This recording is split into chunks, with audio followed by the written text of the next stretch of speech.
नमस्कार दोस्तों, कहानियों की श्रृंखला में आज सुनेंगे सुप्रतिष्ठित महान कथाकार रविंद्रनाथ टैगोर जी की कहानी पिंजर। लेकिन उससे पहले मेरा आपसे विनम्र अनुरोध है कि अगर मेरे द्वारा सुनाई हुई कहानियाँ आपको अच्छी लगती हैं तो मेरे चैनल को सब्सक्राइब ज़रूर करें, लाइक करें और अपने दोस्तों और परिचितों में शेयर भी करें। बेल आइकन दबाना बिल्कुल भी ना भूलें। इस कहानी में कहानी की नायिका भावावेश में आकर अपना जीवन समाप्त कर लेती है। उसके बाद उसकी आत्मा को कितना दुख, कितना पछतावा, कितनी विकलता महसूस होती है कि मानव जीवन कितना अनमोल है। आत्मा के माध्यम से टैगोर जी ने मनुष्य के उन मनोभावों को बहुत सुंदर ढंग से लेखनीबद्ध किया है। तो आइए सुनते हैं कहानी पिंजर। जब मैं पढ़ाई की पुस्तकें समाप्त कर चुका तो मेरे पिता ने मुझे वैद्यक सिखानी चाहिए और इस काम के लिए एक अनुभवी गुरु को नियुक्त कर दिया। उसने मनुष्य के शरीर की बनावट समझाने के आशय से मेरे लिए एक मनुष्य का ढांचा अर्थात हड्डियों का पिंजर मंगवा दिया था, जो उस कमरे में रखा गया जहां मैं पढ़ता था। साधारण व्यक्ति जानते हैं कि मुर्दा, विशेषतः हड्डियों के पिंजर से कम आयु वाले बच्चों को कितना अधिक भय लगता है। स्वभावतः मुझको भी डर लगता था और आरंभ में मैं कभी उस कमरे में अकेला न जाता था। कुछ दिन पहले की घटना है कि एक रात को मुझे उस कमरे में सोना पड़ा। मेरे लिए यह नई बात थी, अतः नींद नहीं आई। सहसा मुझे ज्ञात हुआ जैसे कोई अनोखी वस्तु मेरे पलंग के चारों ओर अंधेरे में फिर रही है। फिर लंबी सांसों की ध्वनि, जैसे कोई दुखी व्यक्ति सांस लेता है, मेरे कानों में आई और पांवों की आहट भी सुनाई दी। मैंने भ्रम निवारण हेतु उच्च स्वर में पूछा, कौन है? यह सुन वह अपरिचित शक्ल मेरे समीप आई और बोली, मैं हूँ, मैं अपने पिंजर को देखने आई हूँ। फिर बोली, क्या तुम यहाँ अकेले सोते हो? अच्छा आओ कुछ बातें करें। उसका आग्रह मेरे लिए व्यर्थ की विपत्ति से कम न था, किंतु विवशता से उत्तर दिया, अच्छा तो बैठ जाओ और कोई मनोरंजक बात सुनाओ। आवाज़ आई, लो सुनो। 25 वर्ष पहले मैं भी तुम्हारी तरह मनुष्य थी और मनुष्यों में बैठकर बातचीत किया करती थी। आज मेरी इच्छा है कि मैं फिर एक लंबे समय के पश्चात मनुष्यों से बातें करूं। मैं प्रसन्न हूं कि तुमने मेरी बात सुनने पर सहमति प्रकट की है। मैं कोई शब्द मुंह से निकालूं उससे पहले उसने अपनी कथा सुनानी आरंभ कर दी। वह बोली, महाशय, जब मैं मनुष्य के रूप में थी तो केवल एक व्यक्ति से डरती थी और वह व्यक्ति मेरे लिए मानो मृत्यु का देवता था। वह था मेरा पति। जिस प्रकार कोई व्यक्ति मछली को कांटा लगाकर पानी से बाहर ले आया हो, वह व्यक्ति मुझको मेरे माता पिता के घर से बाहर ले आया था और मुझको वहां जाने न देता था। विवाह के दूसरे महीने ही वह संसार से चल बसा। उसकी मृत्यु के कुछ दिनों पश्चात मुझे अपने पिता के यहाँ जाने की आज्ञा मिल गई। पिता के घर जाने पर मुझे जो खुशी प्राप्त हुई वह वर्णन नहीं की जा सकती। मैं वहाँ प्रसन्नता से अपने यौवन के दिन व्यतीत करने लगी। उसने कहानी का तारतम्य प्रवाहित रखकर कहा, मेरे भाई ने निश्चय कर लिया था कि वह विवाह नहीं करेगा और घर में मैं ही एक स्त्री थी। मैं संध्या समय अपने उद्यान में छाया वाले वृक्षों के नीचे बैठती और शीतल वायु जब मेरे समीप से गुजरती तो मेरे साथ अटखेलियाँ करती थी।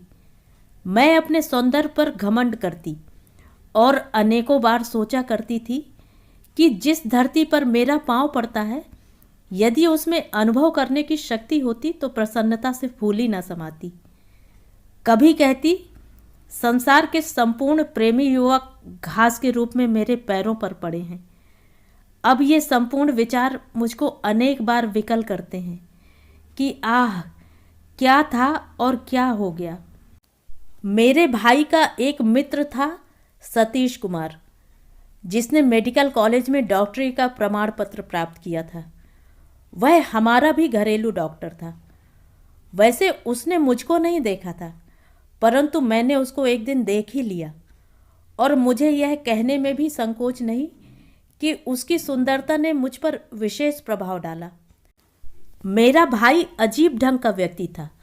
वह मौन प्रिय और एकांत में रहा करता था, जिसका परिणाम यह हुआ कि संसार से अलग होकर साधु महात्माओं का सा जीवन बिताने लगा। हाँ, तो वह नवयुवक सतीश कुमार हमारे यहाँ प्रायः आता, और यही एक नवयुवक था जिसको अपने घर के पुरुषों के अतिरिक्त मुझे देखने का संयोग प्राप्त हुआ था। एक दिन वर्षा हो रही थी, मुझे कुछ बुखार था। उस समय डॉक्टर अर्थात मेरा प्रिय सतीश मुझे देखने के लिए आया।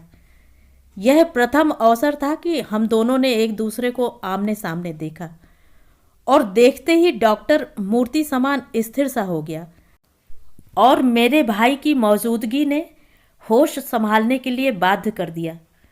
वह मेरी ओर संकेत करके बोला, मैं इनकी नब्ज देखना चाहता हूँ।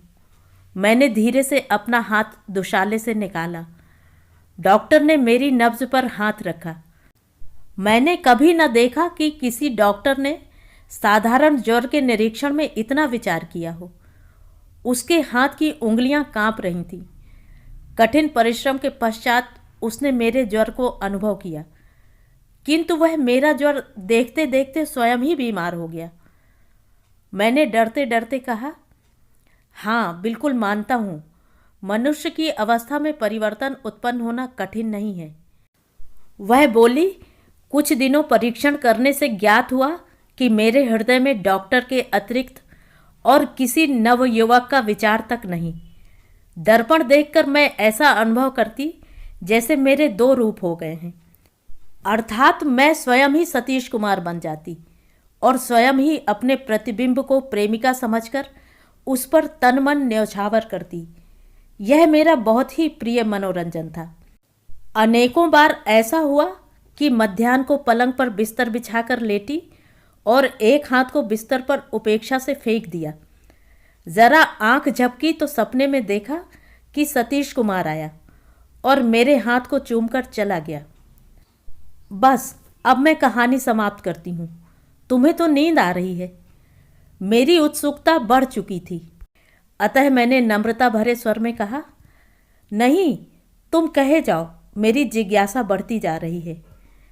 वह कहने लगी, अच्छा सुनो, थोड़े दिनों में ही सतीश कुमार का कारोबार बहुत बढ़ गया और उसने हमारे मकान के नीचे के भाग में अपनी डिस्पेंसरी खोल ली। जब उसे रोगियों से अवकाश मिलता तो मैं उसके पास जा बैठती और हंसी ठट्ठों में विभिन्न दवाई का नाम पूछती रहती। इस प्रकार मुझे ऐसी दवाएं भी ज्ञात हो गईं जो विषैली थीं। इस प्रकार एक लंबा समय बीत गया और मैंने अनुभव करना आरंभ किया कि डॉक्टर होश हवास खोए से रहता है, और जब कभी मैं उसके सम्मुख जाती हूँ तो उसके मुख पर मुर्दनी सी छा जाती है। एक दिन डॉक्टर ने मेरे भाई से गाड़ी मांगी। मैं पास ही बैठी थी। मैंने भाई से पूछा, डॉक्टर रात में इस समय कहाँ जाएगा? मेरे भाई ने उत्तर दिया, तबाह होने को।